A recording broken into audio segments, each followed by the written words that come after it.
Hey guys, welcome to the stream. This is ARRIAGADA coming to you live from Sioux Valley, Dakota Nation.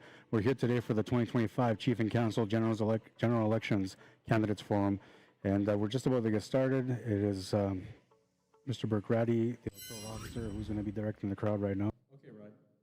Okay, it's 6 o'clock. Good evening. I'm Burke Ratty, electoral officer. Tonight will be for the candidates' speeches. I'll go over the rules, but I'd like to ask, is there an elder or a member that would like to have an opening prayer? Is there anyone that would like to do that?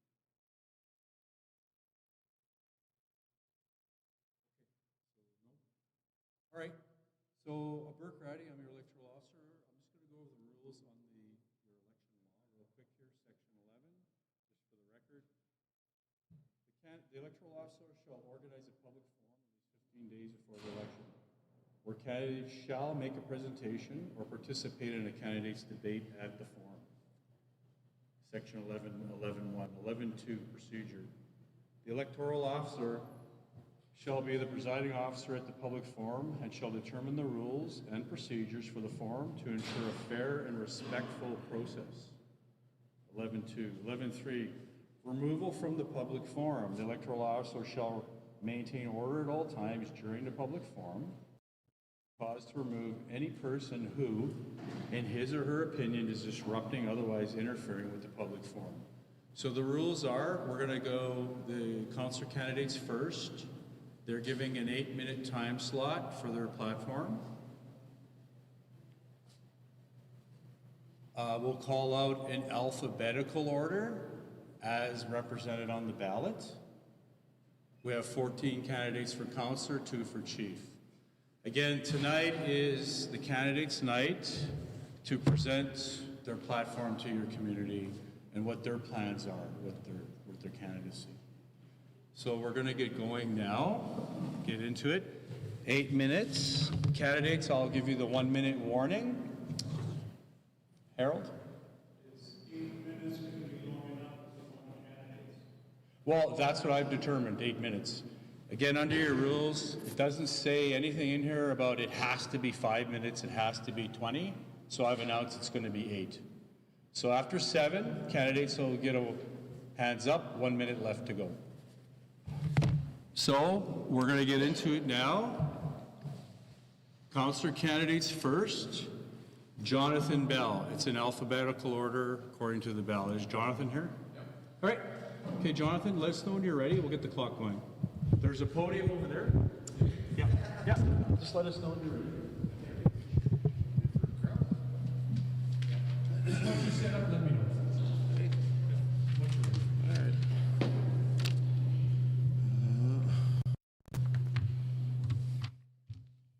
Do a sound check. Is it good? Well, good evening, everybody. Here we are again, asking for your support, asking for your help in achieving goals that we set for ourselves. Just want to give a quick thank you to the people that nominated me, Teresa McKay and Auntie Laura.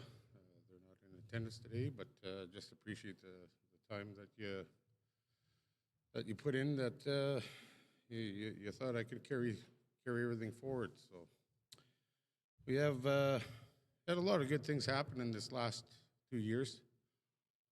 The first portion of the year was kind of operating a little blind, but we navigated those waters, not without trouble, but at least we were able to get focused after about 6 or 7 months into the first term here, get focused, get the direction in place. Working hard on getting our kids home was the main focus, and all the stuff that we were supposed to be doing for the kids. A lot of people weren't too pleased with the school, but the kids are home, they're safe, and they're in a controlled environment. Another thing that we were working on was the transitional housing units. Those are all in place. Hopefully be done here by November. We'll get clients into those, and that's just another extension of the Reaching Home project that, again, Teresa was a part of. So we got that going. trying to get the laws passed, trying to get a hand on that.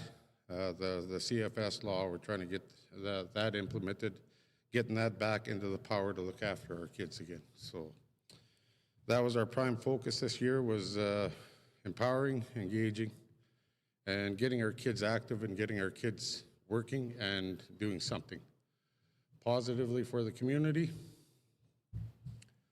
Adam's project there with the tree planting was a huge success.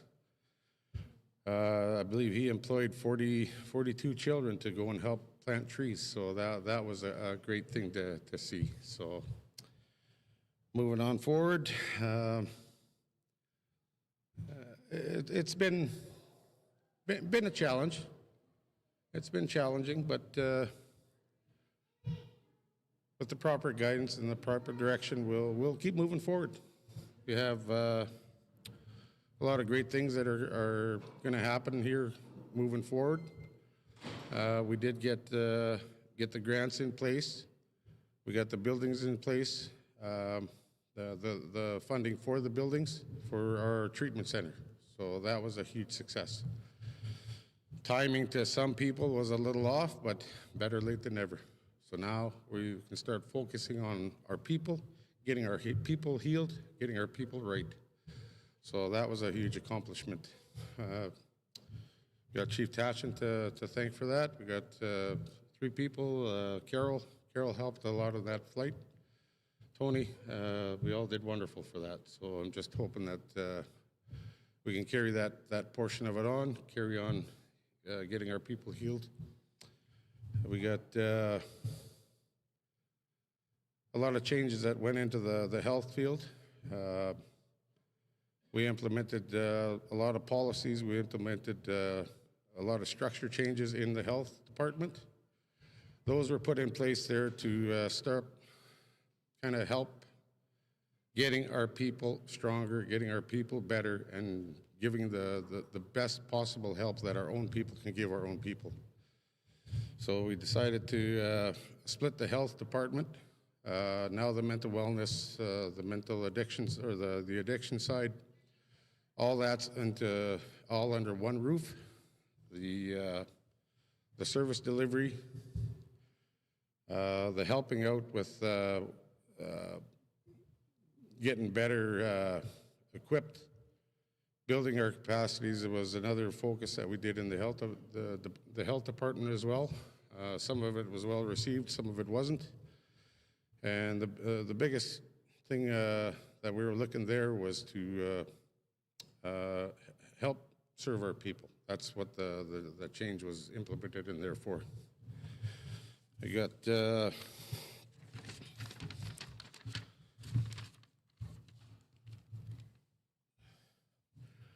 getting some land repatriated back to our community.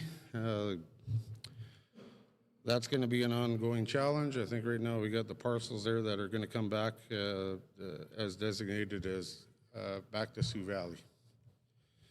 We can better implement, start doing more things with the health, to start to doing our land-based teachings there. Again, focusing on the kids to make sure that they're well equipped, given all the time that they need and given the resources they're needed. I'm sorry I didn't start a timer here. Good? Okay. So we got a lot of good things that are happening. Okay, so we got a good direction going, built a lot of momentum. I know there's a lot of things going on with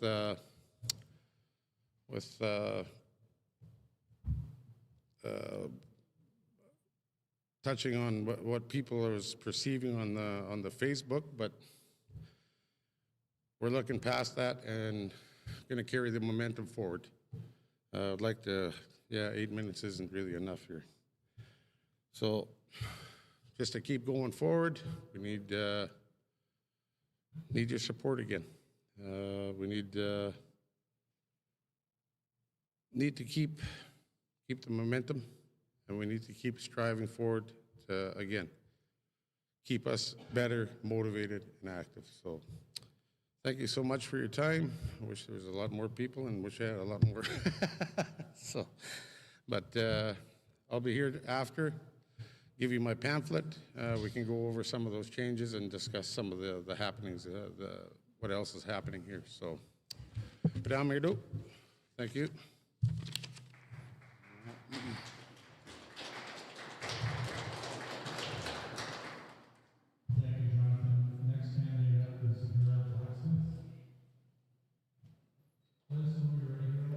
Thank you.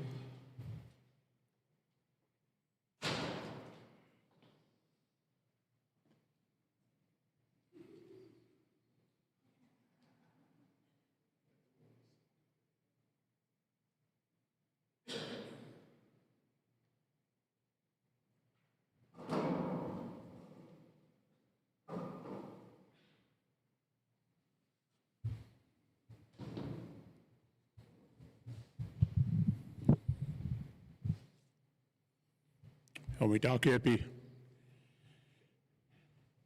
Yuske pena pichisa piromitakepi Dakota wipe the chish damakota. Dakota chokhang teachinda. I had come here with a piece of paper to speak on past few days. On my way home from work a few minutes ago. We had some screenshots on Facebook that it talked about me. That's how low politics can go. That's how hurtful we can be personally. But you know what? I've gone beyond that. I'm living beyond that. I'm still on that healing journey. Sober, 21 years. I've never done drugs, alcohol. All I can say is, let's move forward.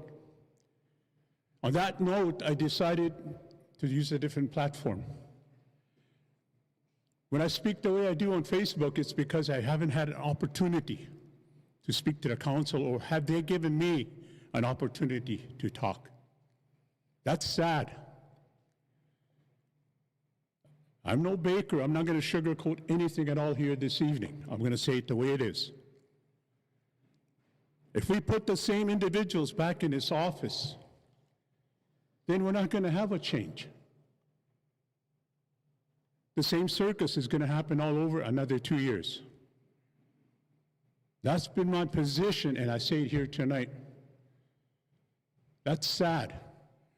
We got children over here, housed in trailers, like a penitentiary fenced in there. However, we have a construction up here at Petrocan. Who mandated that? These are questions we've been asking since January 9th. Nobody wants to talk about it. Even the chief here. I didn't come here to bouquet of roses. No. I just tell you how it is. You take it or leave it. I didn't come here asking for votes. I just want you guys to think and decide what's best for our future. We spent a lot of money, Mazaska, on what? I followed a semi of bales from South End coming this way up the hill. I followed it to see where it went. How come that Thatchin Farms can do what they're doing, and only them? We can't do anything. Chief, I'd like you to answer that after. It's frustrating. So the key issue I said back, I believe it was July 21st, 22nd, an incident happened over here. Video does not lie. Safety officers, some of you are in this building right now. Video does not lie. Do something about that. You're not police officers, and you're certainly not safety officers anymore after that incident. You almost killed somebody. These have to stop for us to move ahead and be healthy. We're talking about an announcement last night about a healing center, a youth center. We just had one here, northwest of here, a ranch. I've never been to it. These are real. We need to start talking about that to make change.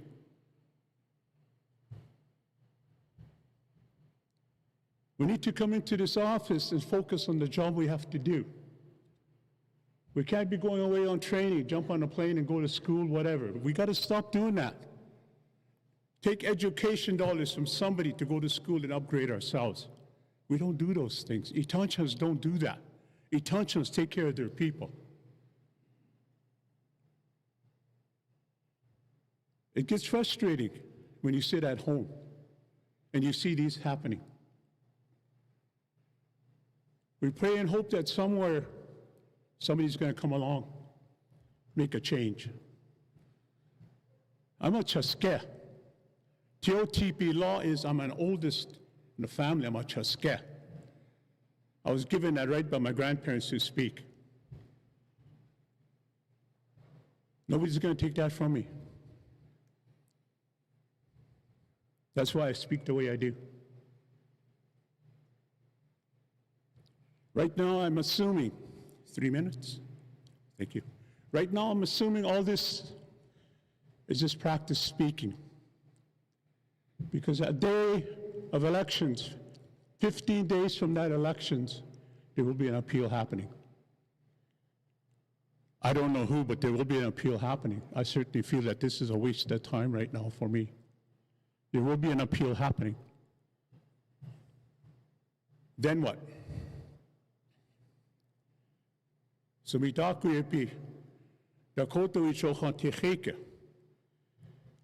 on what side of the fence post you're going to sit. We have Section 92 evolving around Tiwahe Services. Then why is it Tiwahe Services spent over $600,000 repairing that ranch? Why is it? Good people, credible people gave us that information. In closing, I don't want to use up the full 8 minutes. This current council inherited $35 million in 2 different accounts. $35 million. Thank you to the previous council, Opida. No wonder all these buildings are going up. Who's going to take credit for all that? I myself, I'd like to see what the account's going to be a day after elections from that $35 million. You can do a lot of things with that money. So candidates, especially the ones that are rerunning, I don't need you to stand up here and say, we're I. There's no such thing as I in our Dakota language. Dakota Shindomi Dakuyepi. It's about we. How are we going to get from here to there? And who do we include? So in closing,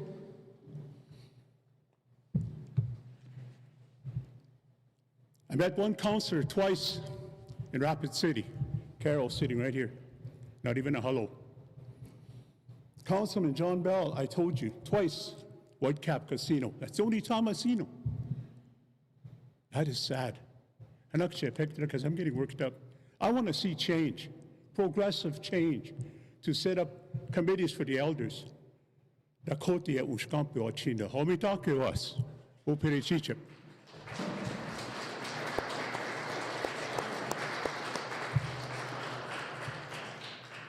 Thank you, Harold. Next candidate is Daryl Hoppa. Is Daryl here? Oh, right there. Just let us know when you're ready. Okay. I'll give you like 2 minutes. One.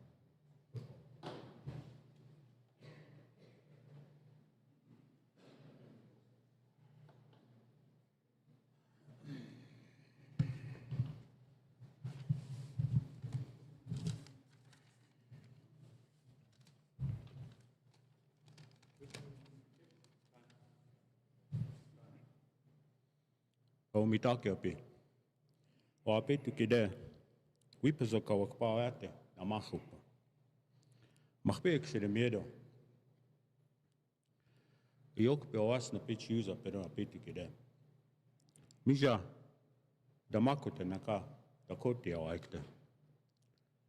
Usha mara oma kia po. Wana ke, I tanchi uchaka khanega be, eru hipega. Mija opa mechega. Tak tokcha. O braka wa chinga. Yechero wa shkankta. O yate o owa kekta. I chama wa chinga. Mija de opa mechega. Taku wa shte. Iksewi chashta. Waabrizam. Wa stekti yohapte. Tukate kia.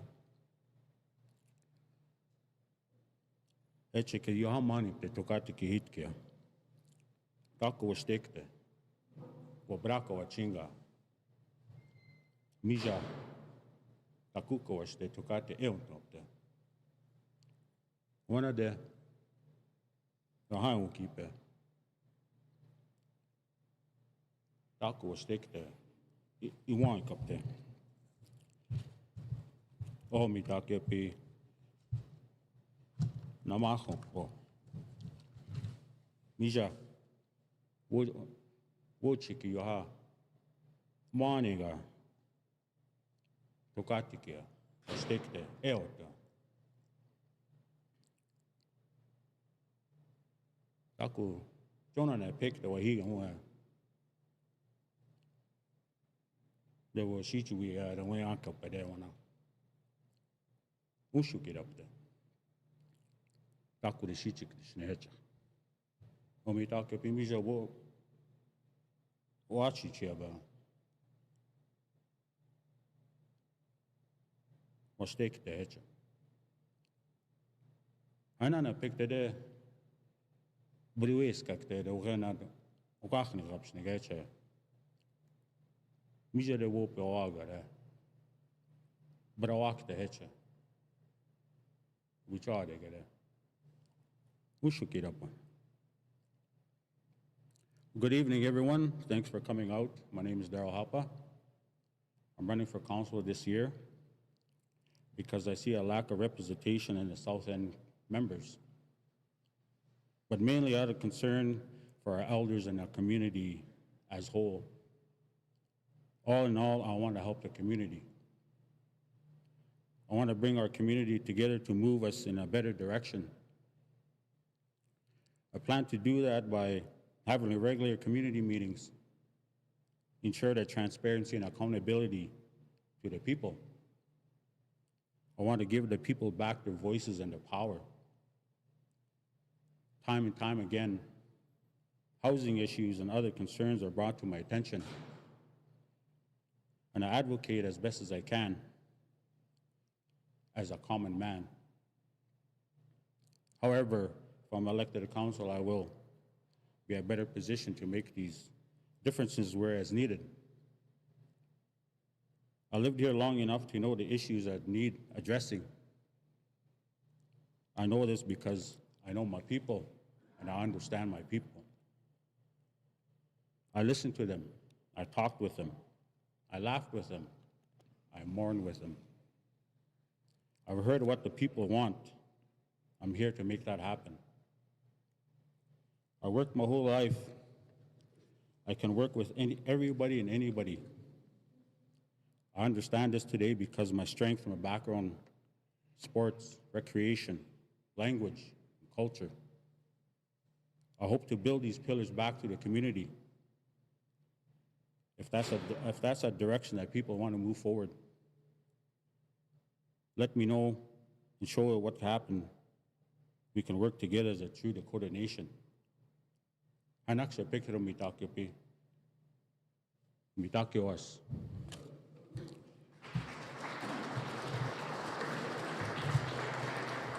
Thank you, Daryl. Thank you very much. Next is Lisa Ofen.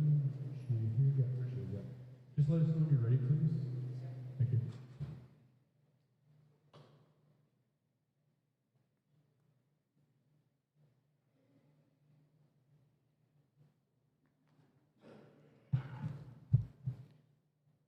Speak into this? Oh, okay. Okay.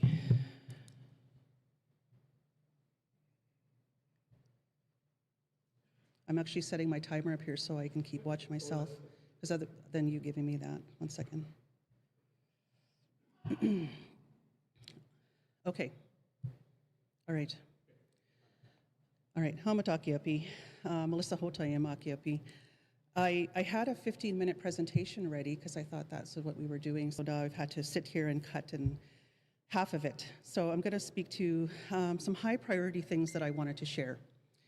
So one of them was, the first one was again, why? Because the question was posed to me in a family meeting that I had recently, and asking candidates, why are you choosing to run in the election? And it's really about giving back to our communities, utilizing lifelong education and experience attained through a lifetime, and giving those key skills and responsibilities back to our community. Could be anything from strategic planning, facilitation, advocacy, proposal development, finance management, to name a few. Again, skills developed over a lifetime. And again, one of the things I really wanted to look at and what I was been thinking about is, again, what do I stand for and promote? And I'm seeking for in leadership for the upcoming election. And these are qualities and values that I support in leadership. And it's about integrity and informed decision-making, ethical financial management, respect, dignity, and compassion. These qualities foster a supportive and inclusive environment for all members of our community. I support leaders who prioritize regular communication with the people to ensure transparency through quarterly reports and annual general assemblies, keeping everyone informed and engaged in our governance process. Transparency in financial audits. Leaders who stand by their decisions and openly share financial audits reflects the commitment to accountability and transparency. A commitment to good governance, supporting leaders who promote good governance and are willing to transition away from colonial and foreign governance structures, and work collaboratively with the people to revive and strengthen traditional forms of governance that reflect our values and histories. Leaders who favor consensus-based decision-making and create a positive and cooperative work environment. Collaboration and mutual respect are essential for effective leadership and community development. Accountability and transparency in all aspects of work. These qualities are foundational to the responsibility and trustworthy leadership. Those who honor our Dakota ways of life and uphold the concept of being a good relative. These leaders ensure that cultural values remain at the heart of our governance. Visionary leadership and long-term planning. Leaders who pursue these in their long-term goals and strategic planning for the benefit of the people. And it's essential for our ongoing growth and success as a nation. Empowerment and capacity building. Using a strength-based approach, sharing knowledge and skills to empower and build the capacity of our people. This commitment to collective development enhances the resilience and capability of our people. So I kind of wanted to just very quickly touch on some of the things that were achieved this term. And so as you all know, we work on a portfolio system, so we have specific areas that we dedicate a lot of our time to. One of the ones that I spent a majority of my time on has been really supporting the work of the Brandon Indian Residential School Project.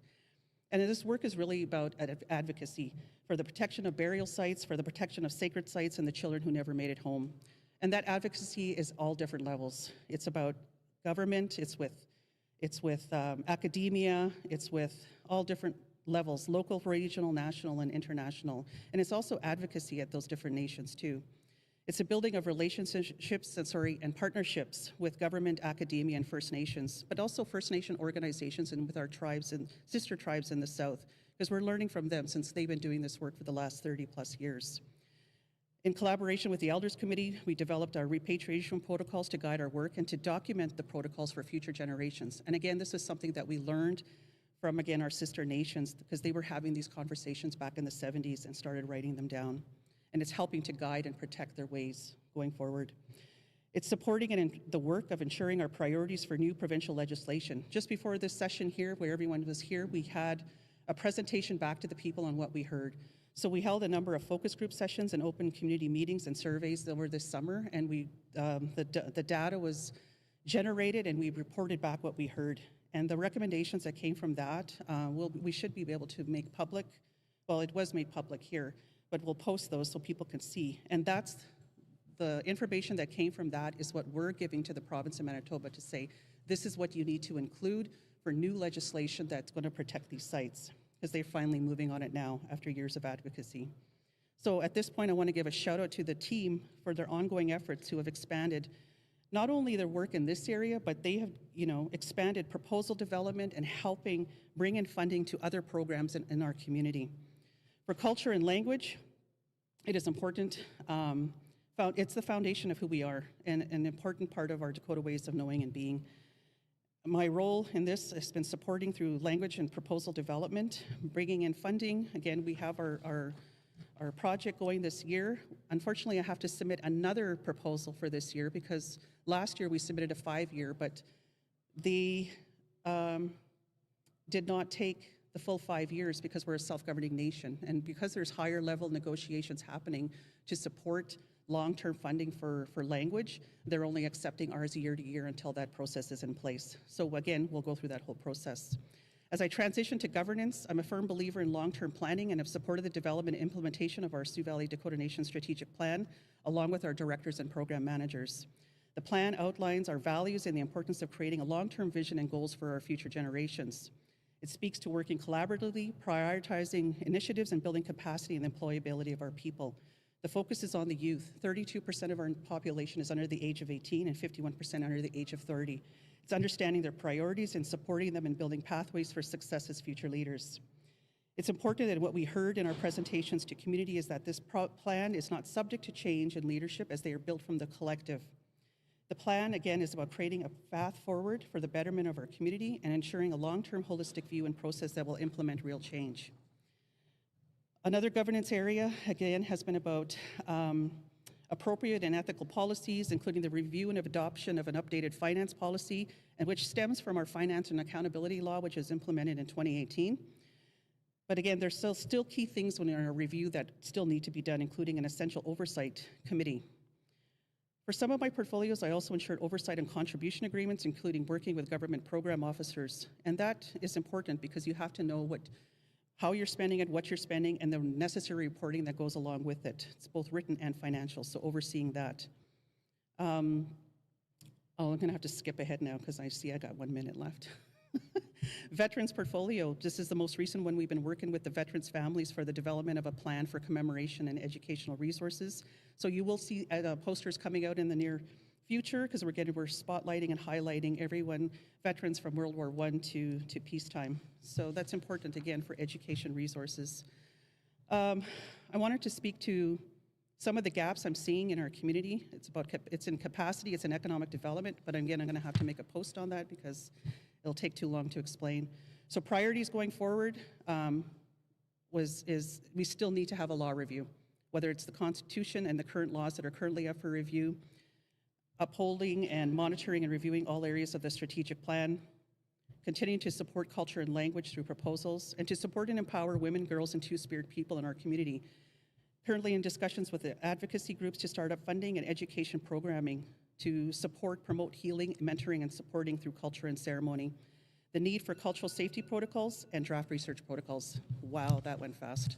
Thank you. Padamiaya.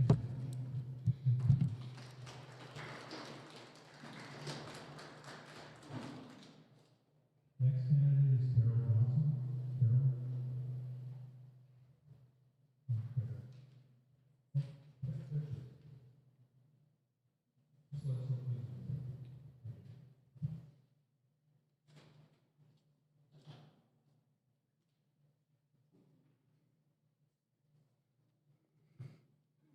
know, please. All right. Good evening. Okay.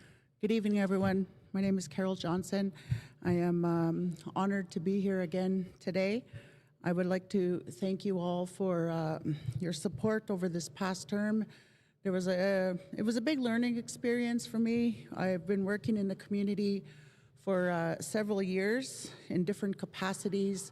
Prior to my election and as council, I worked in self-government for 14 years. So, I got to meet much of the community.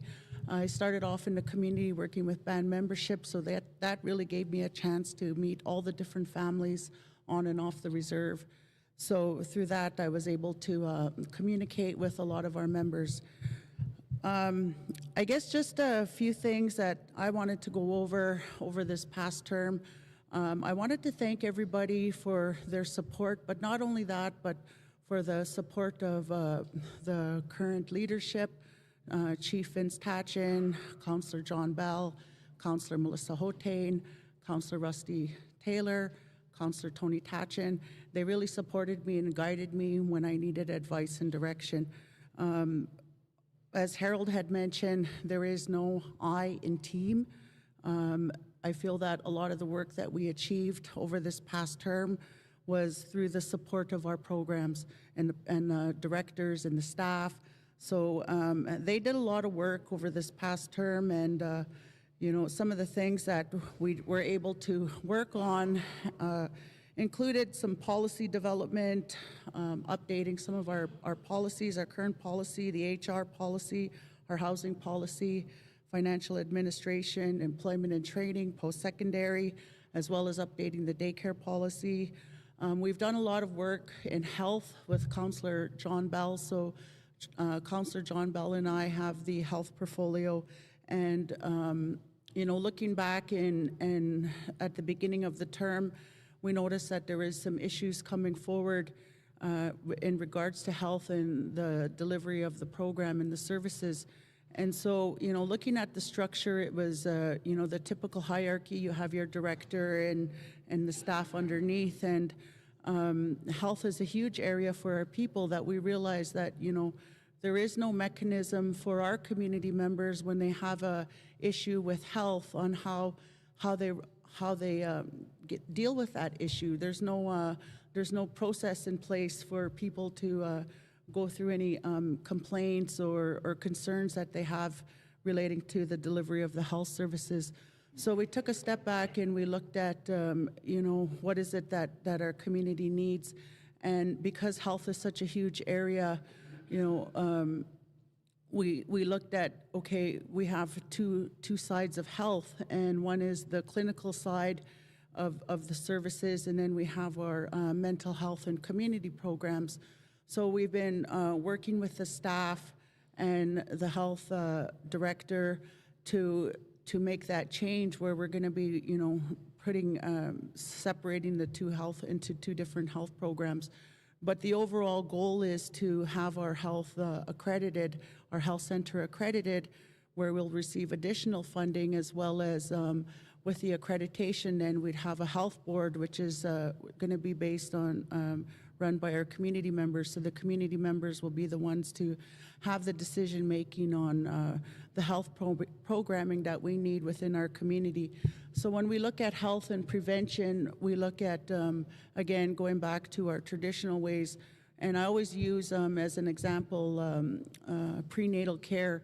So when you have prenatal care, in our traditions, we had, you know, certain foods that, you know, we ate and that would promote a healthy baby and a healthy child, as well as child rearing techniques. So those types of things there, we wanted to incorporate back into programming within our health, our traditional ways of grieving and mental health, making sure that our community have access to more than just clinical programs, as well as looking at long-term goals, which include a clinic, physician services, and pharmacy services. So that's just one area that we've been working on with health. So we're still working on that with the restructuring of our health services.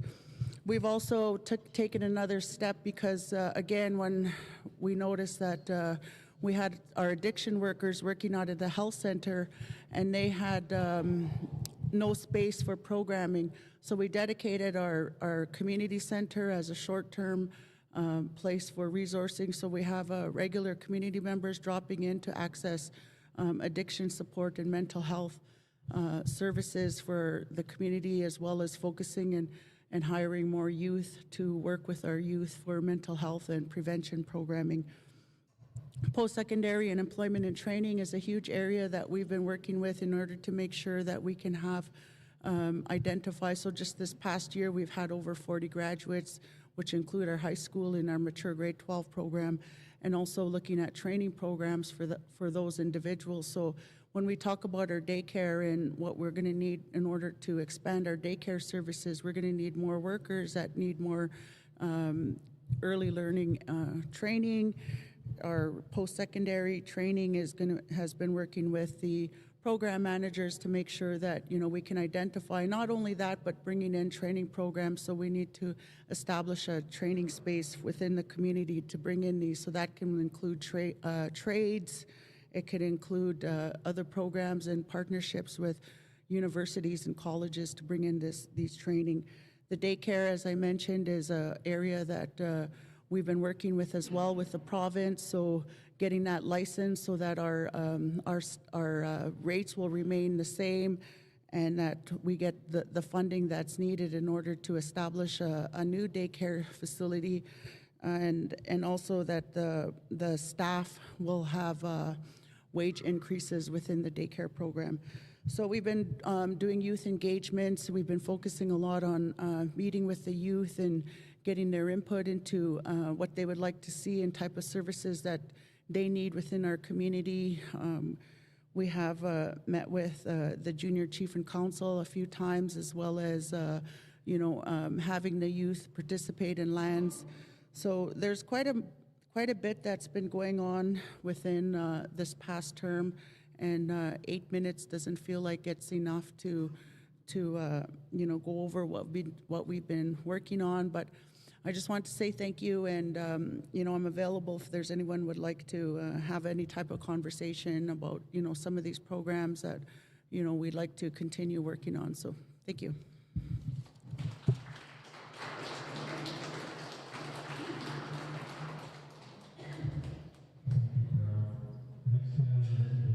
Next we have Wilson Kennedy.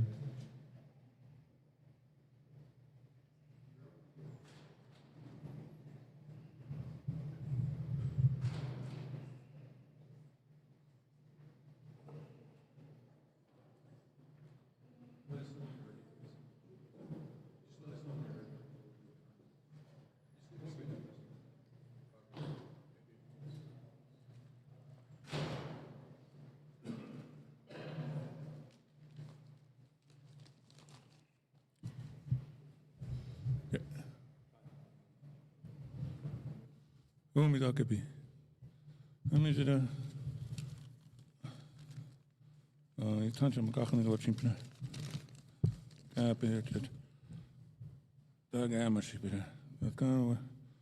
Washichi waik te kapila. Het these commitments abgegna. Una honke de also waba ya. You pay your choice or Yakape. It's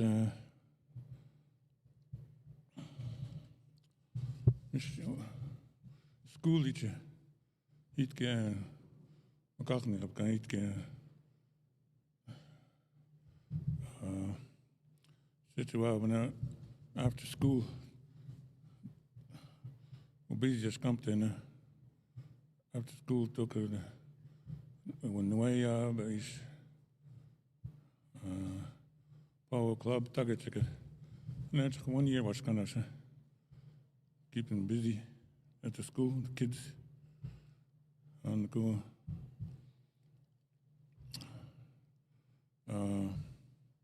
AA program at the those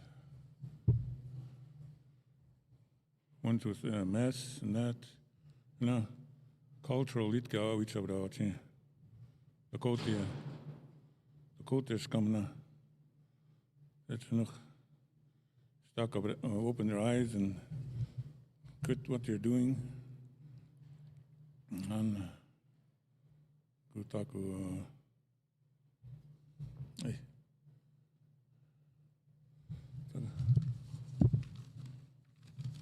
Net over sweat too, Nico.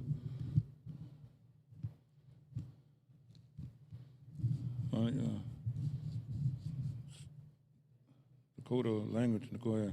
Hey, harsh content.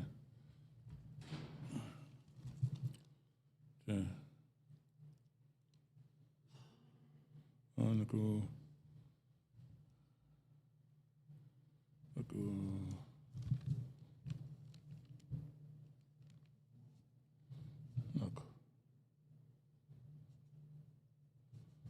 Hey.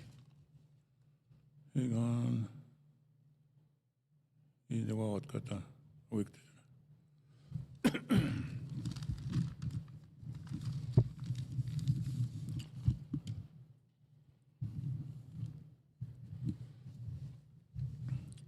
That's it. Makakan yung kito ka waki ako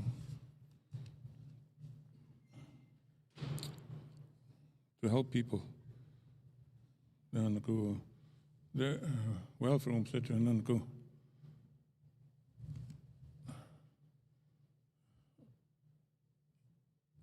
When they ask for money,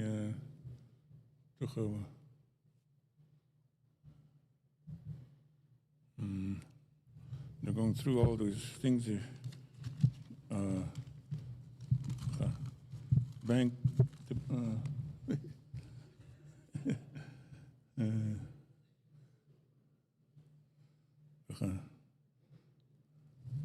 Bank deposit slips. They want them for 90 days back, and most of them are not happy for that. Why do they have to go through all that just to get welfare? No, I checked it. Wakua, China. Net gemaakt, nee, heb stikte. Hoe met dat was.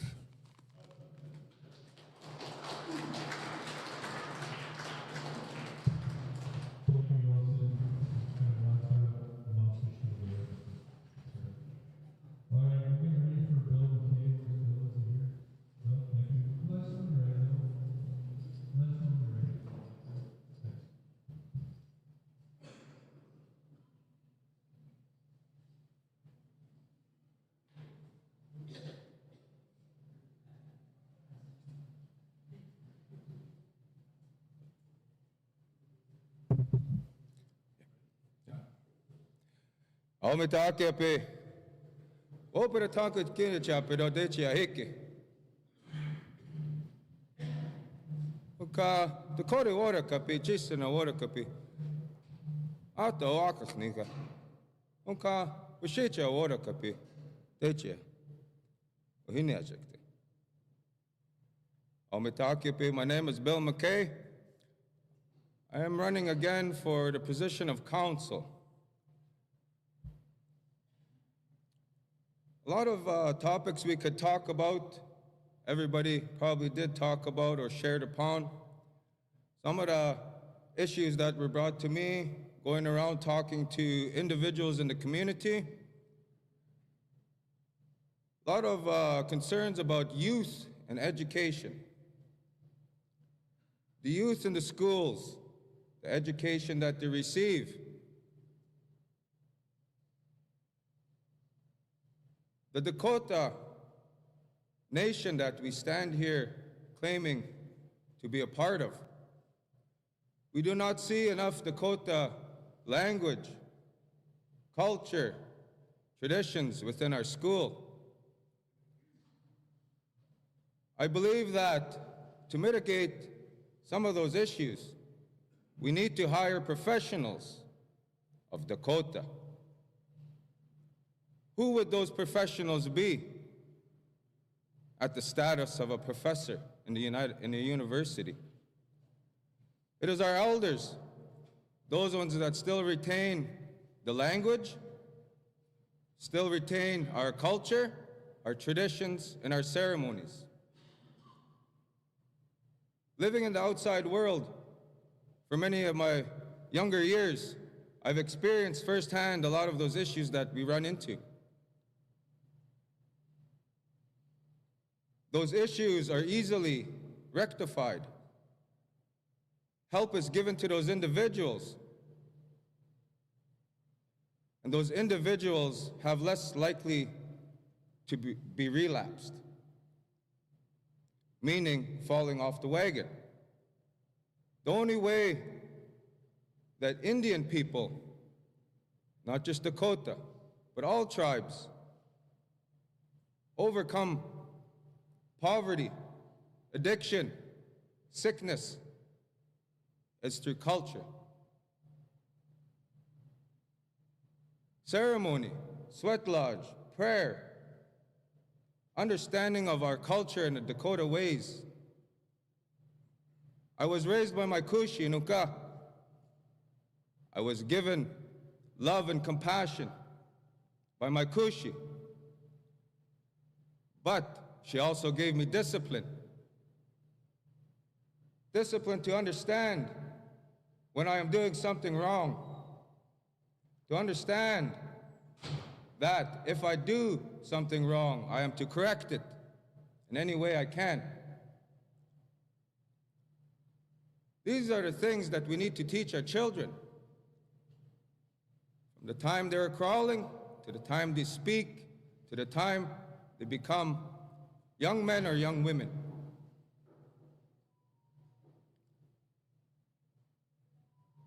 Are we failing our children by not teaching them who they are?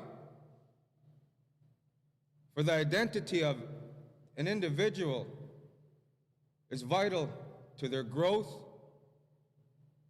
their mental well-being, and the way they handle themselves in their communities. I am a cultural person. I was raised that way by my kushi, my unka. These values were instilled in me when I was a child, a toddler. I carried water to the sweat. I hauled in rocks at that age. Went for wood. All of those things instilled in me responsibility. The responsibility to help the community and those that need it. Anywhere, whoever you are.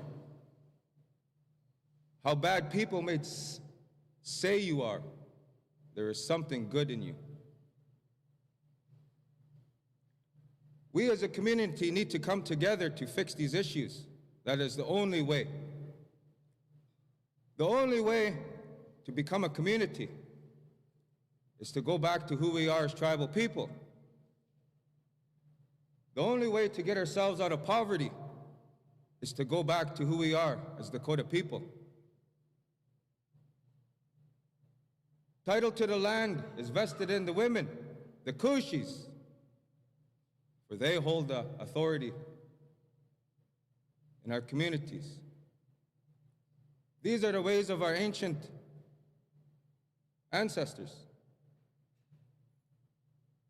They brought us all the way forward here today so that we can discard it and say we must move on, we must evolve.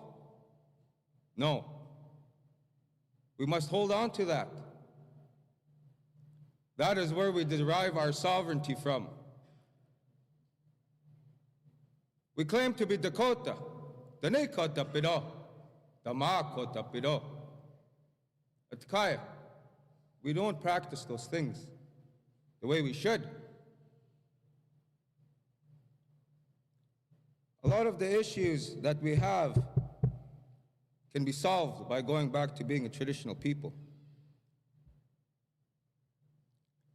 One of the issues that was brought to me was Chanupa in the governance building.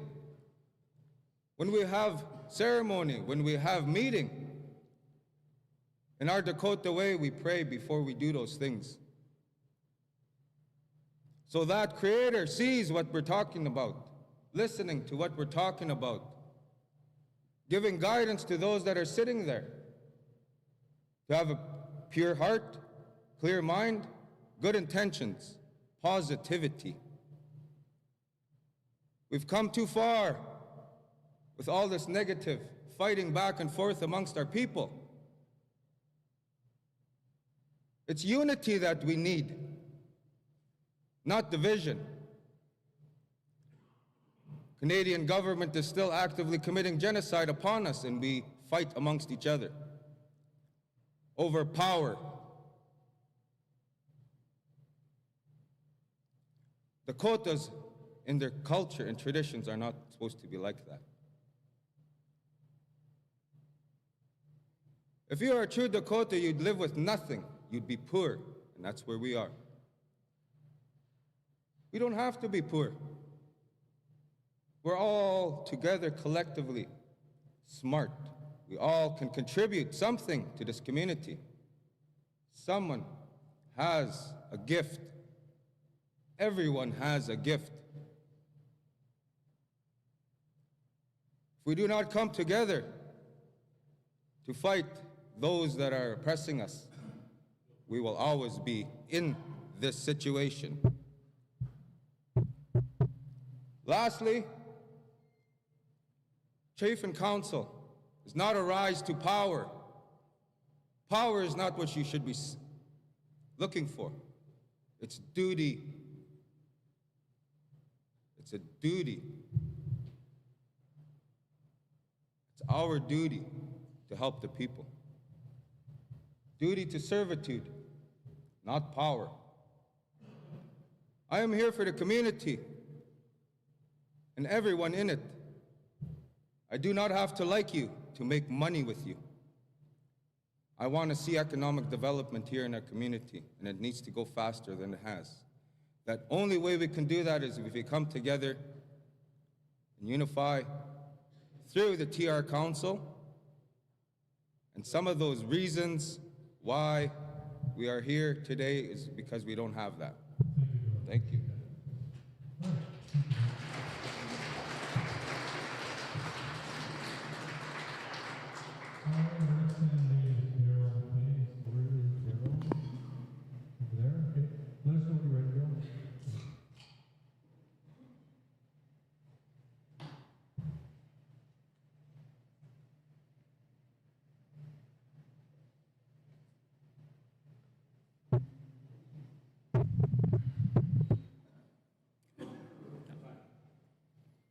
Oh, Medakyapi. My name is Daryl McKay. When I'm running for council. I guess the reason I thought of running for council again is to represent the people, to speak for the people, to listen to what the people are saying, to listen to their concerns, and to speak to the governments for the people, to speak up. We have to speak up. I don't think there's enough of that today. Standing and accepting whatever they give us. That's not what we're here for. We're here to listen to the people. Listen to their ideas, their concerns, not to brush them aside. We have to listen to every one of you and represent every one of you in a positive way. We will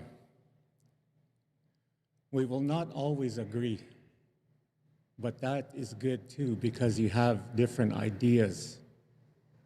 You have different ways of going about doing business.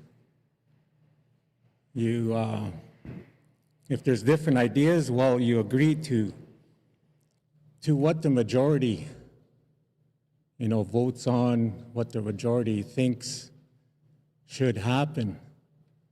And if it's not your idea that is agreed upon, well, you still have to support. You still have to back them up. You have to stand with each other and fight for what is being proposed, what is being talked about, what the ideas are. So we have to work together. We have to try to get along. There's too much people not getting along. There's too much of that. We have to try to work together for the betterment of the community. An important issue that I feel is our language. That is very, very high on my list. That is something that we have to do. That is something we need to get back to teach our kids. If we can do that, they can carry that on for generations. That's who we are. If we don't have the language, then who are we? We have to have the language, the culture, the traditions. We have to continue those. I know families do that, which is good, but I don't think it's enough of us doing it. There needs to be more. We need to carry that on. That is our identity, defines who we are as Dakota people. We have to continue that and teach the kids. And also being in council, you're a leader. You listen to what the community wants, what the community says, what the elders say. You have to listen to what they say. You don't go out there and do, well, I'm going to go do this, I'm going to go do that. If it didn't come from the community, that's your own idea, well, that's not right. This is what I mean by saying you have to listen to the people. That's representing them. We have to be professional in everything we do when we are working for the people. That goes for the chief and council, but also for the staff. They have to be professional. If you're having difficulties at home, or you leave it at home, that's nobody else's business. That has no business going into the office. You leave that at home, that's not a place to deal with that. And people that work for the band should not be afraid to say anything. If you have concerns, bring them, say them, tell the people, tell the leaders. You shouldn't have to worry about, oh, I'm going to get fired or something like that. That has no place in the office. The leadership need to be transparent. They need to be open-minded. They need to listen. They can't be, this is my way and that's the only way. That's not being a leader. That's a dictator. Dictators have no place in leadership. We can't have that. We have to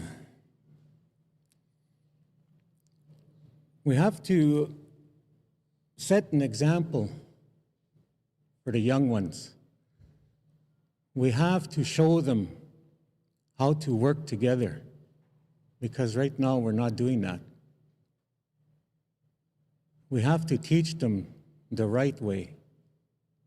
We have to teach them to be Dakotas. And that includes language, culture, traditions, everything. We live in two worlds. A lot of people say that, but it's true. That's how we live. We live here our way.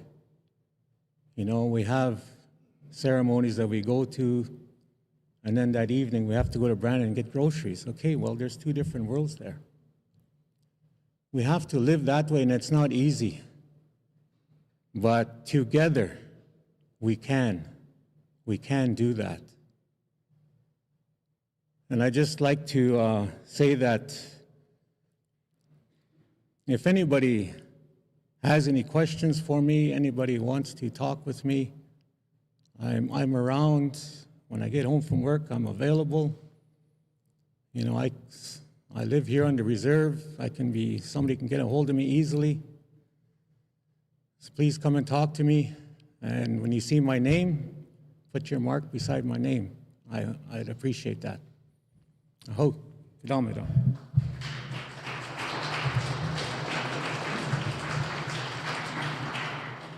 Thank you, Daryl. The next time is Kimberly McKay, which we will there.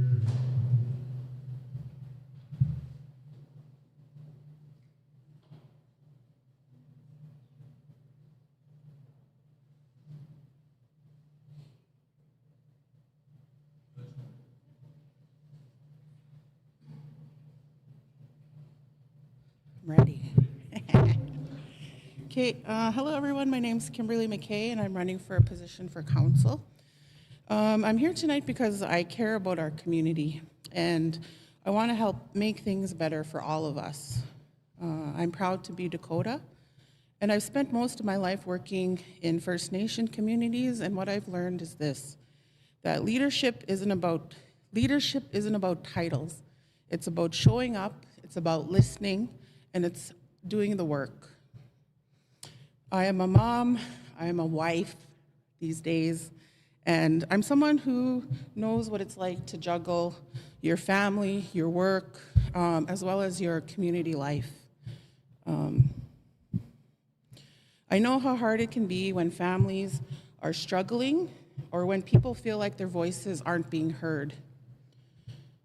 Our nation is in a really important place right now with the Dakota apology and the push for federal recognition and the new opportunities that we have in economic growth. We can't keep relying on federal funding because it's not always stable, and it often comes with rules that don't really work for us. If we want true Dakota sovereignty, we have to build it ourselves. This means creating more of our own businesses and creating our own revenue, managing our money that's smart and it's fair and it's focused on our future. Should I be elected, these are the things that I would like to focus on. Economic independence. We need to continue to build our nation up through our own jobs, businesses, and projects. Transparent leadership. People deserve to know what's happening. There needs to be more communication between leadership and all of our members, both off and on reserve, because the decisions that are made there affect all of us, no matter where we live. Community involvement. Every voice matters. Elders, youth, parents, the young adults. I want to create spaces for people to speak freely and to be a part of the decisions that affect them. Supporting our families. Families are the heart of our nation. Let's create programs that support parents, give children safe spaces, and help everybody succeed. And I also want to talk about a group that often gets forgotten. I had a few discussions with community members, and I want to talk about the adults in our community that have disabilities. We have Jordan's Principle for our youth right now, but once that person turns 18, those supports disappear. I want to work on creating day programs, job creation for those members of our community with disabilities, as well as giving the adults, the people that care for them, the supports that they need to live, full independent lives. It is possible, we just have to decide if it's worth it. All our members deserve to have a good life. Another area I kind of want to talk about is education and jobs. A lot of our youth think that they have to leave Sioux Valley to go to school or to receive training, but today with online learning and in community training, we can bring a lot of these opportunities here so they don't have to leave. We need our young people to take on the future jobs in our community, and we need to support them to help them get there. We're also still healing from colonization and residential schools. The traumas, they don't just affect one generation. It's something that lives within our families, and healing doesn't come from politics. It comes from knowing who we are and being proud of it. We are starting to see that more and more people are learning the language and coming back to ceremonies. And that's what heals our people. We are Dakota. Our culture, our language, and our protocols should guide every decision that we make. Exercising our sovereignty isn't just about money and politics, it's about leadership that is Dakota. Should I be elected, I'll push for reviving the TR Council and the Elders Committee that are listed in our Constitution, and making sure that our Dakota culture is present in everything that we do. Our Constitution is strong, we just need to start using it the way it was intended. Before I close, I just want to say that I'm here to help and not to judge. It doesn't matter what family you come from, we are all a part of this community. And right now, there's too much division, too much arguing, and too many people feeling left out. We don't have to agree on everything, but together we can move forward. And that starts with leadership that listens, respects, and includes our members. And I want my children, I want your children to grow up in a Sioux Valley that is strong, independent, and proud. A nation that makes our own decision, takes care of our own people, and celebrates who we are. This isn't about politics for me, it's about showing up, being honest, and doing what's right. Leadership doesn't have to be perfect, but it should be dependable and transparent, and ensuring that every voice is heard. So, on Election Day, vote for me, Kimberly. Thank you.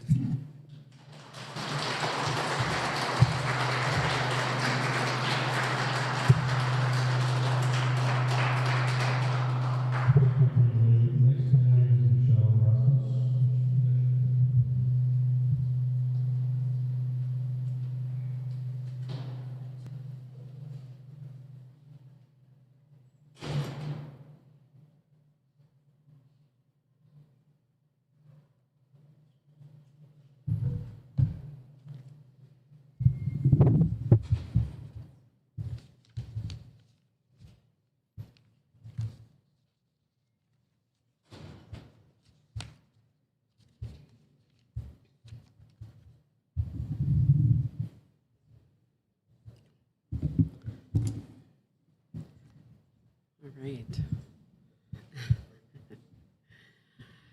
Good evening, community members of Sioux Valley. Most important, most of you know me, but nonetheless, I will be introducing myself. My name is Michelle Rosmus. I am the daughter of the late Amelia Tatchin and the granddaughter of Ethel and Alfred Tatchin.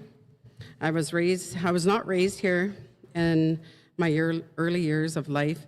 It wasn't until my early teens when we returned home. Those years were some of the most beautiful and fond memories of my Kushi and my uncles and my aunties and my cousins. Over the 25 plus years, I have been employed by and worked for Sioux Valley Dakota Nation in many capacities, from working reception to finance to housing, while sitting on different boards and committees. I currently sit on the board of Assiniboine Community College. I have been a part of Winterfest, formerly known as Tribal Days. I have had the privilege of working with some of great leadership in the past, chiefs who led with passion and committed vision, leaders such as the late Bob Bone, former Chief Ken Whitecloud, and Jennifer Bone, and numerous councils. I grew up in a home where family values were held in high regards and instilled in us at a young age, values that I keep with me today and pass on to my children and grandchildren, nieces and nephews. Being that good relative and helping whenever and wherever possible, these values I hold dear to me, just as I hold my family close, for they are the most important part of me, and therefore, whatever I do with the best of intention, not only for my children, but our children, our nephews, our nieces, and our grandchildren, and especially our Kushis and Ukas. I was taught to help Kushi and Uka whenever I could, which led me to have a deep connection with each, and for that I am truly thankful. The patience and love that they have had for each other must have rubbed off on me, as I was told I should have been a nurse. For the way that I carried myself and around them showed care and compassion, but here I stand before you with other plans at hand. Helping Kushinunka helped nurture me to be a person who I am today, helped me to care for my parents later in their life when they needed care and compassion. I grew up to understand the importance of family, what being a good relative is, and what it is to be a Dakota. It's what is instilled in you. My caring nature for all is what makes me who I am as individuals. I am passionate, caring, professional, devoted, and family-oriented, amongst other things, but most importantly, approachable. These qualities are what is needed when it comes to being in any leadership position. You have to want the best for everyone, on and off reserve. When you're in a position, you're the voice of all our membership, all 2,781, not just the 1,433. All future endeavors should be best interest of all of our membership to plan ahead for the greater of our nation. As our Sioux Valley membership grows, we need to understand what will be needed. Now that we can do, not that what we can do in the next 2 years in office, but what works best for the next 10 years, the next 20 years. We see hardship with drugs and alcohol, broken families, broken homes. What can we do to change that? That's the honest question. Together, we can change that by wanting something better for the community, for our families, and for ourselves. What can we do to help make Sioux Valley Dakota Nation a better place?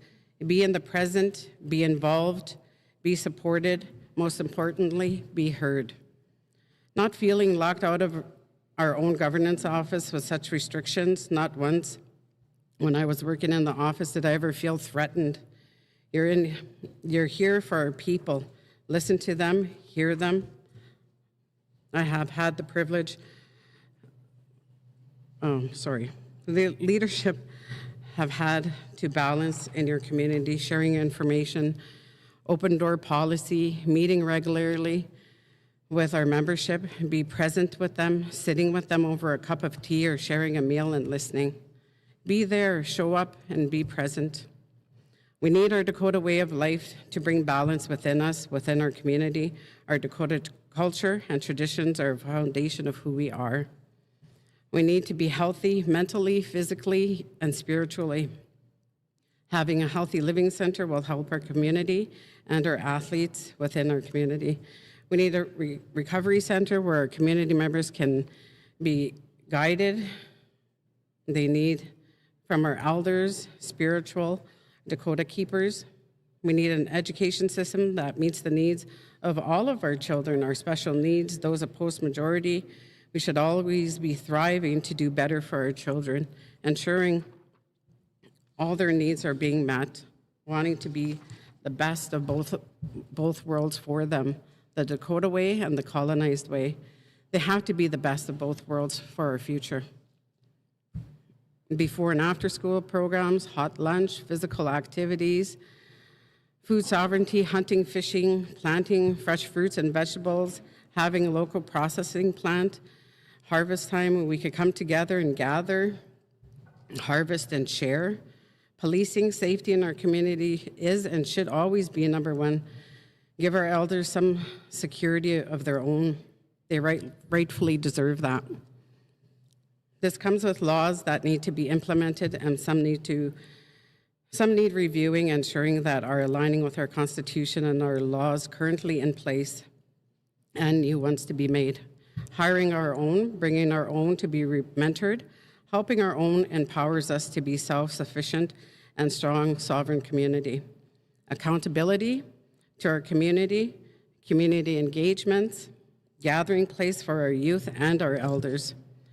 If any of you have any questions or simply wish to meet with me to listen on your ideas and thoughts, I am more than happy to. Message me or call me and we could set up something. In closing, I would like to thank you all for being here and your time joining us this evening in person and for our community members online. Thank you. Padamaya.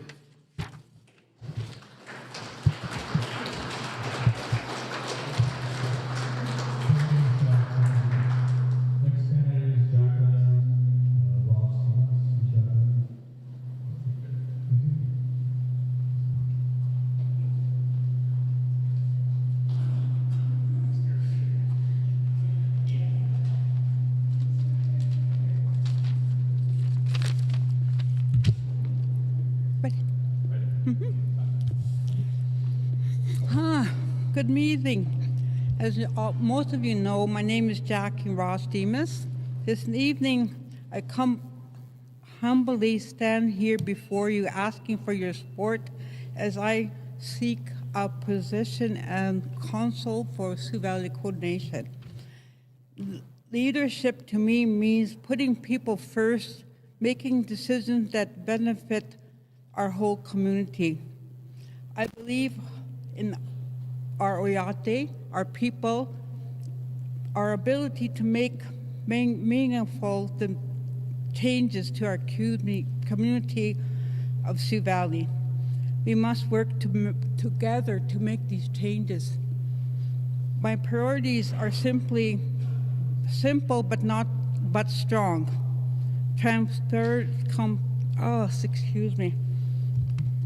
Transparency and communication.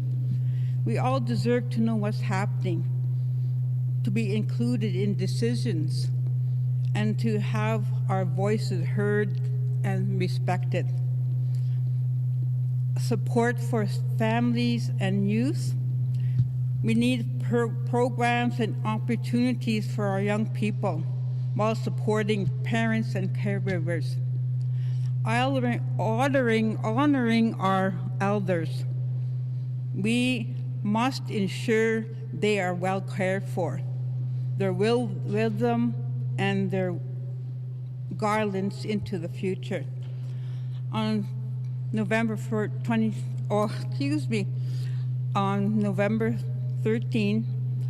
I would ask for your support and trust. If I am elected, I will work hard to ensure you are heard, your concerns addressed, decisions reflect the spirit of our people, guided by honesty and accountability. Let's build a strong and united IOTE for our generations to come. Together we can make a difference. Thank you for your time and your encouragement for the belief in the future of Sioux Valley Dakota Nation. Thank you.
Hello, everyone. My name is Kurat Tachin. Sorry, I don't really have anything written down. I'm just going to speak from who I am. I hear a lot of talk about our youth engagements and stuff like that, and being Dakota and all these things, and not asking for votes, but I am. I'm asking for your guys' support. If I get in, there's not much about me that's going to change. I'm already in our schools. I'm already talking to who I can. I'm already doing presentations in our schools. I volunteered at the Buffalo for 20-something years. I dedicated my life to Sioux Valley Dakota Nation. I've always been proud of it. I've never said a bad thing about Sioux Valley. I've always talked about it in a positive light. I did TV shows and interviews with the newspapers and stuff, and if you guys watch those or read those, I don't really talk about our intergenerational effects. Not that I'm taking it lightly, it's that I don't want that to be a focus point of Sioux Valley Dakota Nation. And when I'm out there doing presentations, traveling around, I always want to represent Sioux Valley the best that I can. So I'm still going to continue doing those things. It's not that I'm taking those things lightly. I do understand we need a lot of healing, all the way from our elders down to our kids. We do need a lot of healing in our community. And if I'm fortunate enough to be voted in, I'm going to continue being how I am now. I'm approachable. You guys talk to me. I always address you the way we're related. Being related to me when I say, hey uncle, hey auntie, hey cousin, stuff like that, those things mean something to me. They're connections to who we are. I don't really care about last names. I'm so tired of last name stuff. I'm tired of everyone thinking it's this family versus this family or this, and that's not how it's supposed to be. We talk about how we're Dakotas and stuff like that. Well, I'm the youngest one on the panel, I think, and that's not right. I think we should have younger people running. And I had a young girl come talk to me and say, Uncle, is that what it's like being on council? I said, I guess so. I said, I guess that comes with the job. And she says, it shouldn't be. No. Why would anyone want to run then? She said, I don't know. I said, but I'm giving it a chance anyways. I do support our youth groups and our youth programs and stuff, and I got to work at Tawai, and that was great, and I'm still doing small contracts with them here and there. And yeah, I'm very proud of who we are. I'm very proud of Sioux Valley. I don't talk negative about it. I don't call people down. That's not who I am. If that's kind of what you guys are expecting, well, I'm sorry to let you guys down for this. But if I get in, my focus is on healing all the way around. Everybody. I would love to see a healing center. We keep talking about it, and these other nations are moving forward, and I'm happy for them. I don't show any kind of ill will to those other communities and stuff like that, but there's no reason why we shouldn't be in charge of this. We should be in the front leading that charge like we once were, and if I get in, I want to help get back to that position that we were at. Sorry, it is intimidating being up here. And I heard a lot of good speeches, so. But through this next period, this campaign period, I hope everyone in here remembers that. We are related. We are allowed to have disagreements. If you guys come talk to me and you guys don't agree with something I'm doing, come talk to me about it. If I can defend it, great. If I can't, I'll apologize. I'll listen to your ideas. We'll move forward. We're allowed to not agree and still be relatives at the end of the day. And it seems like we've been struggling with that for a little while now. So that's a big part of what I wanted to say here tonight. I know there's a lot of negativity and stuff, and I'm trying to stay away from that. And it is hard, especially as a younger person seeing that. A lot of people I watched growing up and kind of all falling down that wormhole, people that I looked up to growing up. And I hope if with this position, these younger people that are watching me and stuff, I hope they know that they could do this stuff too, and I hope they do this next election. I hope they know that they're going to be backed up and encouraged in everything. And yeah, I want to keep going from there. I've always proven myself to Sioux Valley. I played hockey here, baseball here. I did my ceremonies here. I did my wopidas here. I never had anything to hide from my people. That's the kind of person I am. I am asking for your votes. I hope you guys do support me. And if you guys look on my Facebook page, which also now I have a Facebook, I'm not big on social media. The only thing I have is TikTok because I didn't want to see all the negativity in our community. But I am open book. You guys can come talk to me. I've been there for most of you guys here already. I've had my horses down here for funerals. I've had horses down here for our happy events. I've had my ponies out here. I've wrecked so many trucks here for our community. I fought for some years, and I was very proud of that. I'm very proud of our firefighters then and today. So I've dedicated a lot of part of my life to Sioux Valley, and I've proved it. I am actually out there in schools and stuff like that. I did grow up Dakota way, and I plan on implementing a lot of that if I get in again. Well, if I get in at all. So, how much time do I have here? Or am I good to go? 2.5 more minutes? Well, yeah, I didn't really prepare anything. My dad told me, you speak from your heart. He always told me, you look after your people will look after you. So that's why I'm running. I will listen to you guys. I don't want, yelling and all that kind of stuff. I think we're way beyond that. We're adults now. Come talk to me like a man. I'll talk to you guys like a man or woman. The best that I can, show as much respect as I get to. And I do. I always cared about this place. I didn't care about last names. I ran into houses, everything like that just for the namesake of my oyate. So with that being said, I do hope you guys vote for me. You guys will see my Facebook. I'm going to do posts. I'm going to address all the programs I can. Not to say that there's bad programs out there. I just have different ideas, and I want to hear from you guys too. So, yeah, thanks for coming out, everyone, tonight. Thanks for everyone online. Thanks for all our off-reserve members watching. And yeah, thank you. Hope I hit you too.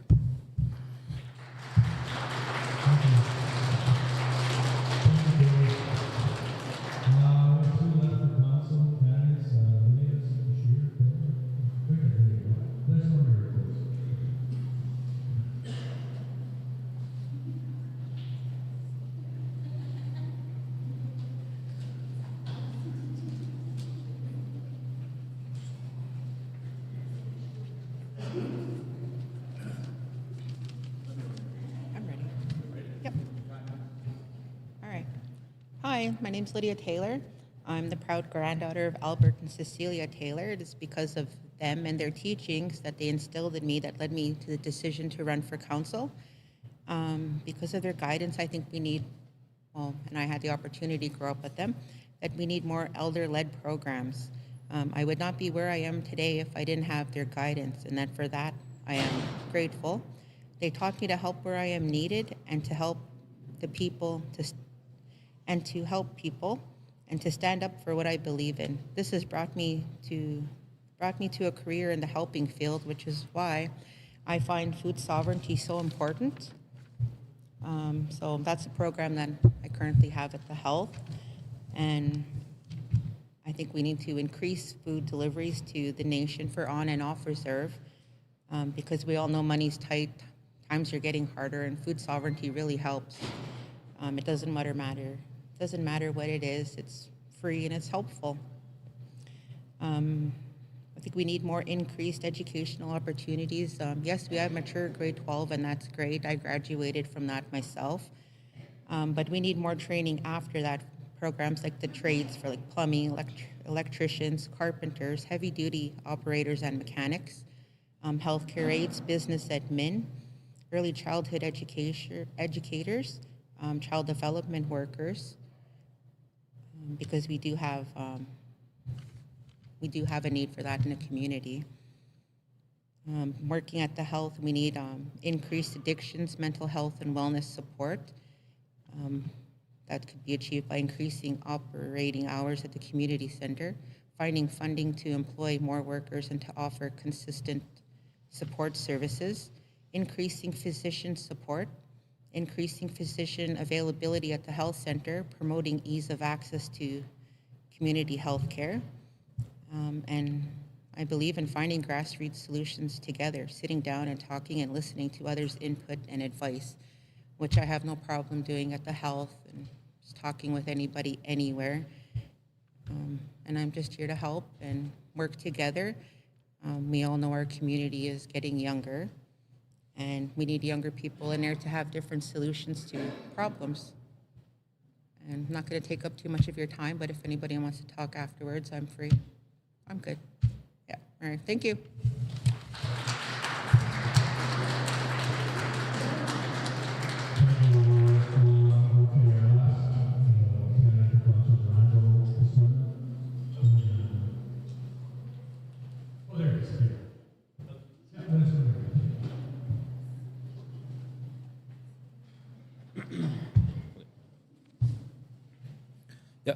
Yep.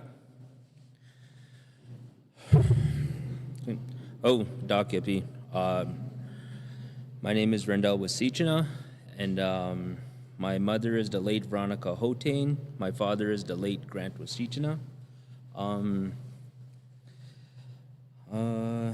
Just want to start off by telling you a little about myself. For the past 3 years, I've worked with DOCFS. And during those years, it allowed me to gain certain tools and attend regular trainings that helped me improve myself in the way I work. But it also helped me to use my personal life experiences to help others and that were in the same position I was in. And I felt it was my duty to try and help people, which is why I decided to run for council. one of the things I would like to focus on are the sports and recreation.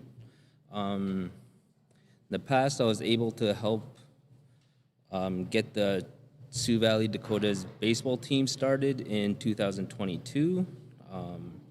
This past summer, we were able to start minor baseball in Sioux Valley. We were also able to get coaching clinics done in the community, and we're able to certify 8 coaches for our youth. During that time, we were able to start 4 baseball teams, and 2 of which entered the Midwest League to compete against other communities. We had a very successful first year, and 1 team actually made it to the regional tournament.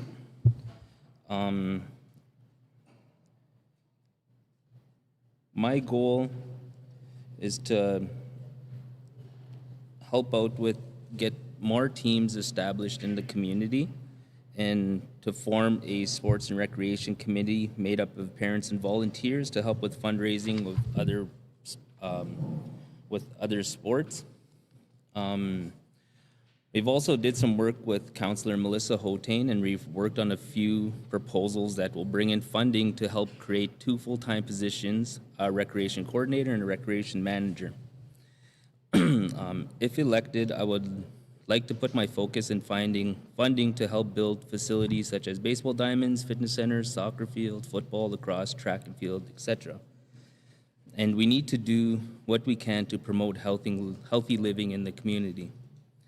Melissa Hotane and I also wrote a proposal to the Blue Jays Foundation that helped First Nations across Canada build baseball diamonds in their community. We'll find out in January if we were selected. And I know through sports, it can bring the community together, and today we need that more than ever. I know a lot was already said about language and culture, but I started work out here July 2024 to help out with the Dakota Language Project, our Dakota Language 3 project. And with that, we were able to get online classes going for roughly 7 months. We're able to hire a company to help us develop a Dakota language app that we're hoping to have up and running soon. We're also able to host Sioux Valley's first annual Dakota Language Bowl, and we had teams coming from Sisseton, Burtail, Standing Buffalo, and I think it was a good chance to showcase our children's progress in the language, and the kids actually placed first in the Dakota Language Bowl, which is really good. And we're hoping to get a second Language Bowl running in February and March. One of my goals with this would be to help with funding to get our own Dakota Language Resource Center built, as we have a lot of resources that I feel are not being utilized, such as books, other literature that could be held at this language center. It could also be used, have a kitchen for traditional cooking, our place to have our classes, meat processing, traditional teachings, amongst other things. Another focus of mine would be the mental health and addictions, and I feel like this goes hand in hand with the language and culture. Because speaking from experience, I believe that a lot of people get stuck in a cycle of addictions, and they're stuck because they are dealing with unhealed trauma. Our culture requires prayer and to heal, and I believe through ceremony we have the power to heal our own. And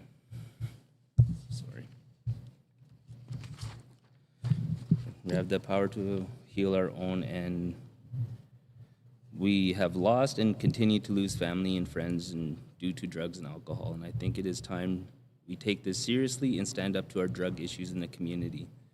The time to act is now, and we must work together as a team with our community and for our community. The last thing I would like to address is the working on our transparency and accountability. And I believe over the years, the community has been feeling left out and a lot of issues and what's going on in the community and lack of information provided. If elected, I would see to it that we would go through with a forensic audit and provide the information to the community.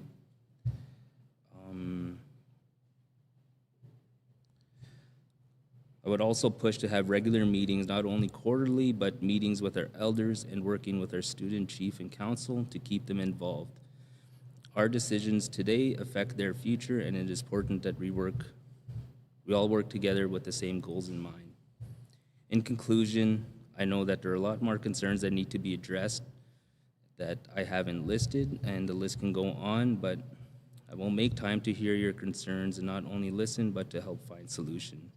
Thank you for your time and considerations, and go Blue Jays. Thank you.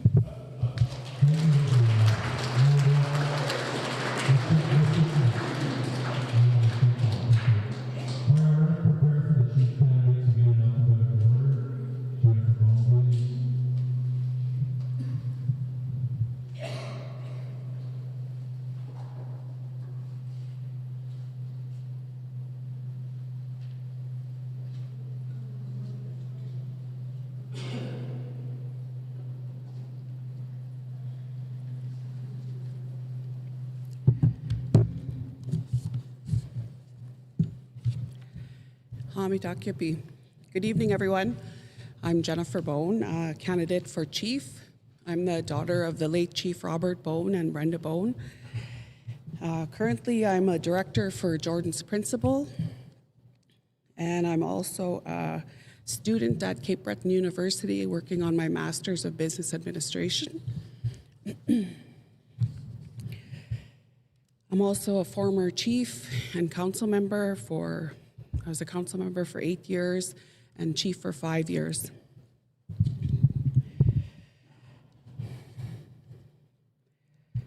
This evening, I just want to speak to you about restoring trust through transparent and inclusive governance. As chief, I'm committing to rebuilding confidence in our leadership by ensuring that our decisions, funding, and developments in Sioux Valley Dakota Nation reflect transparency, inclusiveness, and accountability. By doing this, I'd like to establish community transparency forums where budgets, program results, and decisions are shared publicly every quarterly. And implementing a community governance code requiring ethical leadership, transparent procurement, and opening hiring practices, including open council meetings. This was suggested to me by a community member to host open council meetings. I think we all know, like, for example, the city of Brandon, they host their council meetings and it's open to the general public. I really thought that this was a great idea for us moving forward, giving people the opportunity to come in, to observe our council meetings, to hear what's being discussed, to hear what decisions are being made and how decisions are being made. You know, when I was chief, all of our decisions, any spending over $5,000 was approved by quorum and recorded as a motion on our minutes of our meeting. And I think that's, you know, an important process in being accountable. And that's something that I would like to see happen. Opening our governance doors to community members and elders. I'd also like to create a community leadership training program to build the next generation of Dakota leaders, administrators, and program managers. I know some of the candidates spoke about training and providing opportunity for our younger generations to fill positions here in our community, and I think that's important. And I believe in supporting our own people and putting our own people into our positions here in our community. Strengthen communication between leadership, administration, and membership through regular communications such as newsletters, social media, and open door meetings. I'd like to establish an elders committee that's outlined in the Constitution. Additionally, a women's committee I mentioned that last night at our candidates rally, that I see a lot of women in our community that possess a lot of knowledge and strength, and that would be beneficial to our young women throughout the community in providing guidance and teachings to our younger generations. I'd also like to see a constitutional review. Our Constitution was voted on in 2007, and I think there's been a lot of incidents that have happened over the years that lead us to where we are now, and that we need to review the Constitution to ensure that the current laws that we have and the laws that are being voted on in the future, that they are that they're not conflicting each other, that the laws support one another and the Constitution.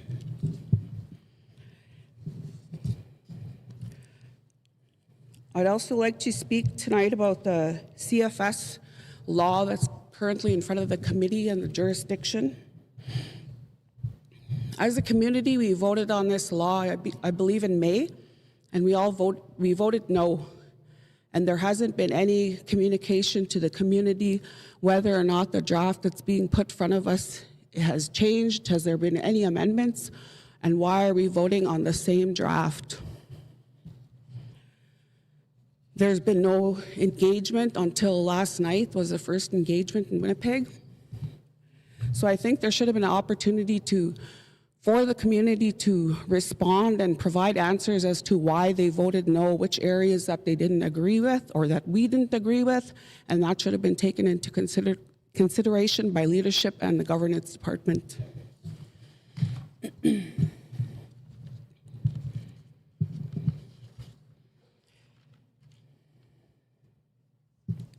I'd also like to commit myself to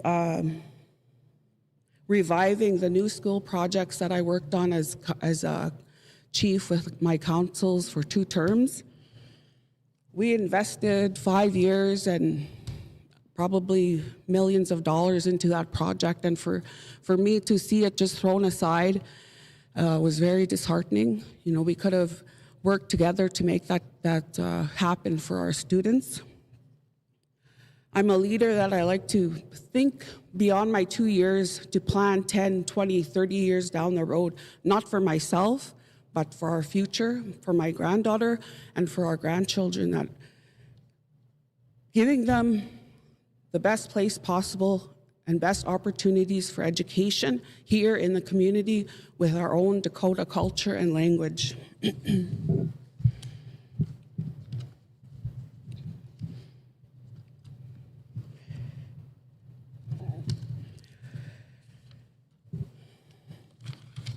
I'd also like to consult with the elders. I know there's other Dakota nations right now that are pursuing opportunities, economic impact agreements through the courts, filing claims. Pardon? Already? Oh, I'm running out of time. So, and just engaging with other Dakota nations. Right now, we are in a critical time with the Dakota apology, and I think we need to act on that. The last one was to establish a full-time Sioux Valley Dakota Nation consultation unit to protect our interests in all areas, such as major project development, resource extraction, environmental protection, harvesting rights, and water security. In closing, I just want to say that I'd like to do as much as I can for our off-reserve members. I know there's been major changes with Jordan's principle since February, and that has impacted a lot of our families, a lot of our urban families, and I think it's important that we work hard to address that. So in closing, I'm committed to meeting and working with our elders on a regular basis and having quarterly community meetings and engaging the community in all aspects of the governance of Sioux Valley Dakota Nation. Thank you.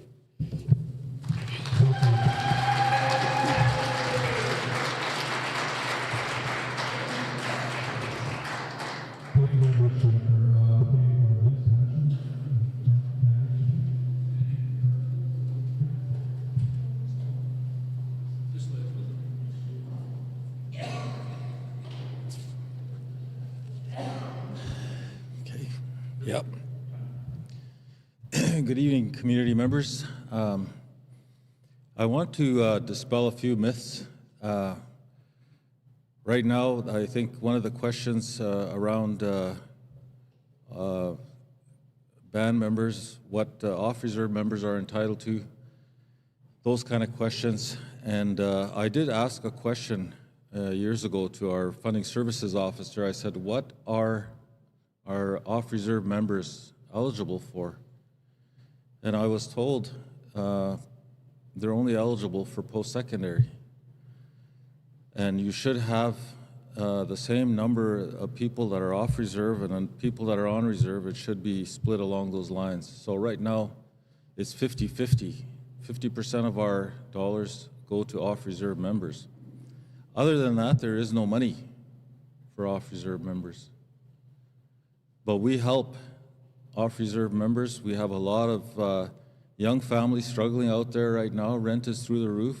Food inflation is up. So the only place we can help them is through our gaming center.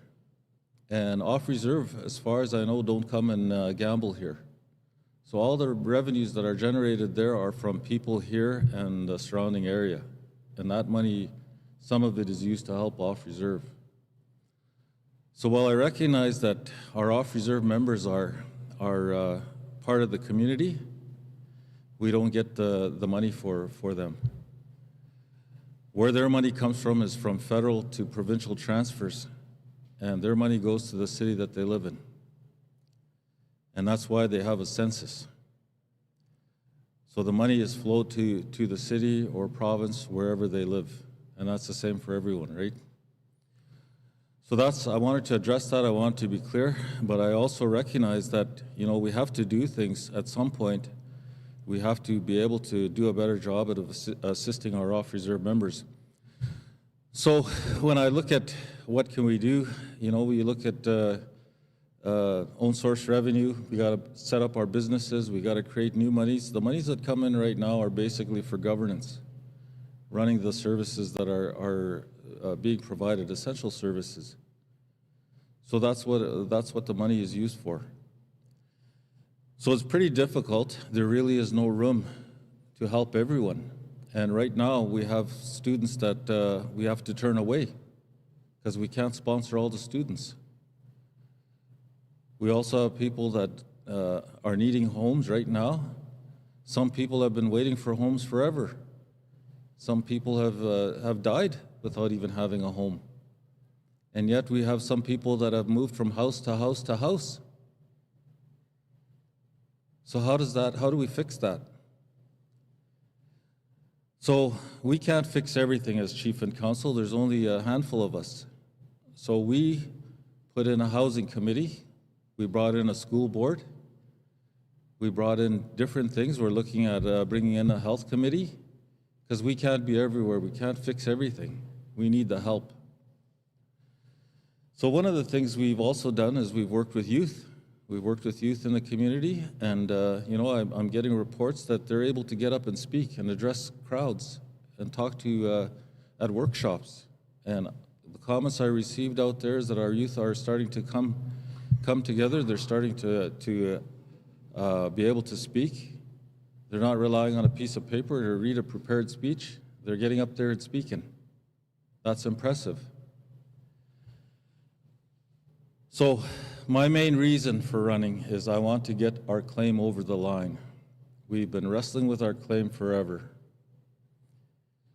And, it's disheartening because that claim could have been settled in 2019. When Trudeau was in power, he was settling claims left, right, and center. Where was Sioux Valley? Why didn't we settle it then? There was an MOU signed in 2018, and we didn't do anything about it. I come back 5 years later and I ask around what's happening with our claim. We were told, we put it on the shelf, we were asked to. 5 years later, nobody remembers Sioux Valley. We have to start all over again. And now we got a new prime minister in there who's a banker, a person with a PhD in finance. He's not out to give money away. That was 7 years ago.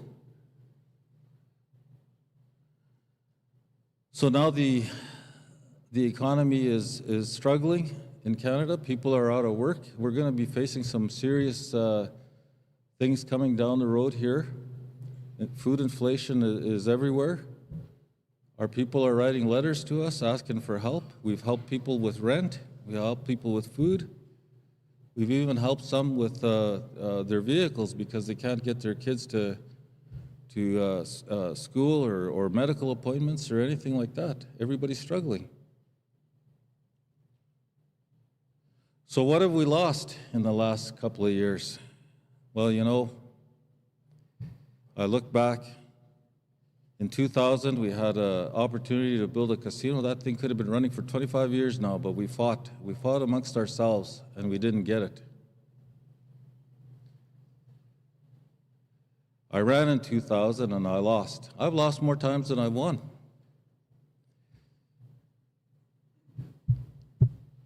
I ran again in 2018. I lost again. And what happened to our claim? You know, that claim is $1.2 billion today. If we put it into a high interest account, that would generate anywhere from 35 to 45 million a year.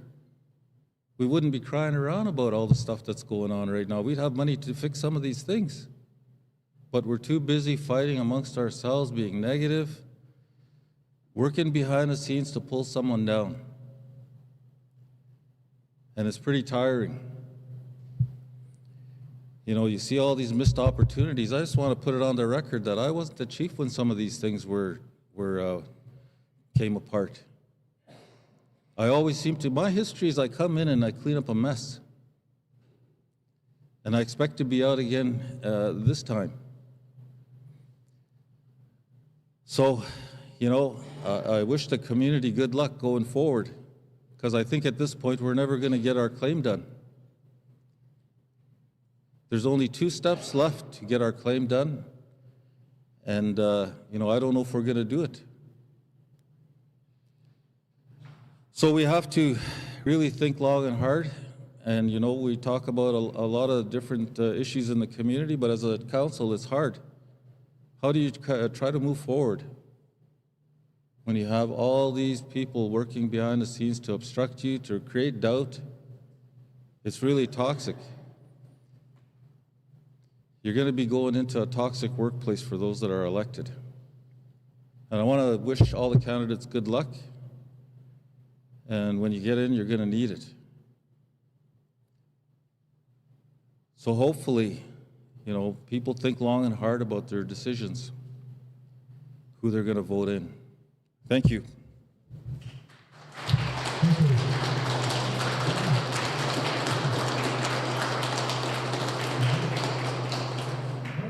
So this will conclude the Penny's forum. Thank everyone for attending. Have a good, safe night.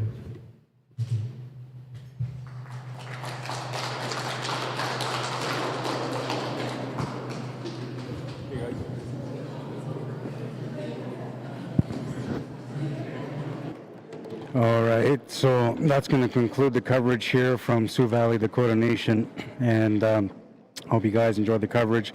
A lot of great platforms, a lot of great speeches. The election date is November 13th, so we'll see you guys then. Make sure you come out and get your vote in. Every vote makes a difference for your community, and don't forget, a community that works together prospers much more than one that doesn't. We'll see you guys on election day. Have a good night, everyone. Cheers.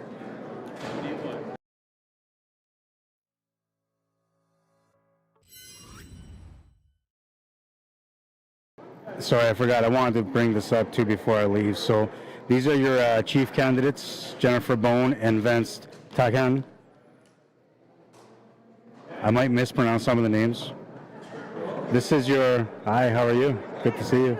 These are your council candidates, Jonathan Bell, Harold Blacksmith, Daryl Happa, Melissa Hotane, Carol Johnson, Wilson Kennedy, Bill McKay, Daryl McKay, Kimberly McKay, Michelle Rosmus, Jacqueline Ross, Koda Takin, Lydia Taylor, Randell Wasakuna.